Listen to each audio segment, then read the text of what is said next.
Welcome to the France 24 Observers. This show is based on our network of observers, citizens from around the world who tell us what's going on where they are and send in photos and videos to document it. We verify it all here in Paris and bring the best to you.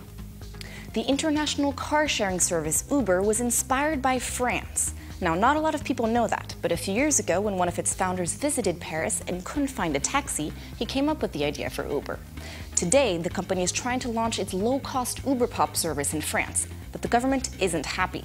They say it's illegal because it uses ordinary citizens as drivers with no special training, and France's taxi drivers are furious as well. I was coming out of work and that's when I saw them. A group of taxi drivers in front of the police building. They were staging a demonstration, but I quickly realized it was really a kind of trap. They were trying to get at one of the Uber Pop drivers. I took out my phone to film what was happening. It's become a reflex for me. They formed a sort of human wall around the car, then started pushing it and rocking it, trying to make the driver get out.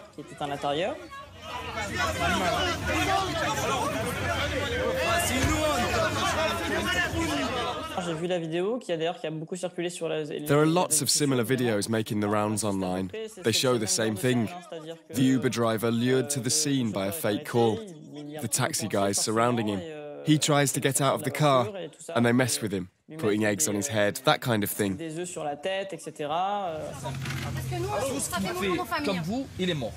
C'est tout. Vous arrêtez, il n'y a pas de problème. Pour faire le taxi, il y a une formation et il n'y a pas de souci. Tu es le bienvenu. C'est un avertissement, monsieur. C'est tout, c'est ça. On ne vous a pas touché, monsieur. On ne t'a pas touché. On ne fait pas semblant comme ça. Moi, j'étais assez choqué d'assister à ça parce que... I was amazed to see this kind of thing happening. It was in the center of the city, right in front of the police headquarters, with police officers right there, just 10 or 20 meters away. They didn't do anything to stop it. There was a real sense of impunity, as if the taxi drivers could do what they wanted. Next up, germ warfare in Ivory Coast. Now, the germs in question are juvenile delinquents who roam the city of Abidjan in gangs. As a response, young men from the northern suburb of Abobo have organized themselves into squads of germ hunters.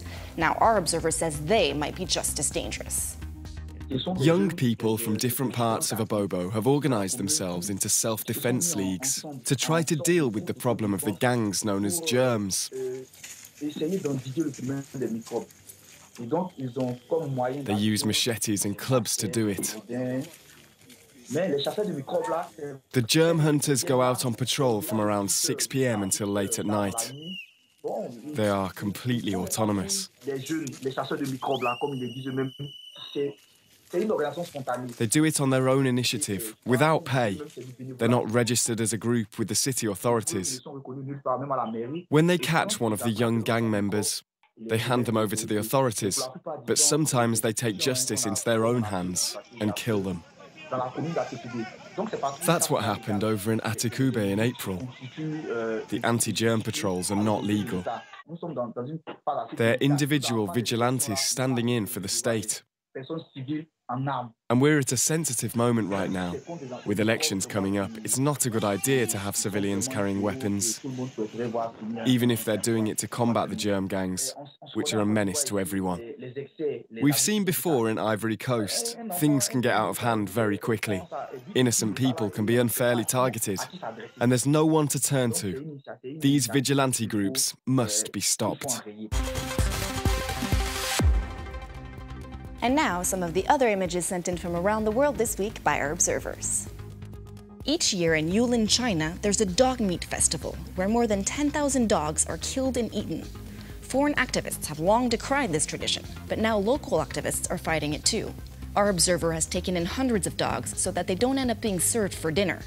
She wants the festival to shut down for good. In Mali, like everywhere else in the world, the days of record sales are over. In the capital Bamako, the music retail business now belongs to the downloaders. They use their internet connections to procure a wide range of music for their customers. Right now, the hot sound is Nigerian R&B. They'll put the music onto any storage device. Most Malians like it directly on their phone.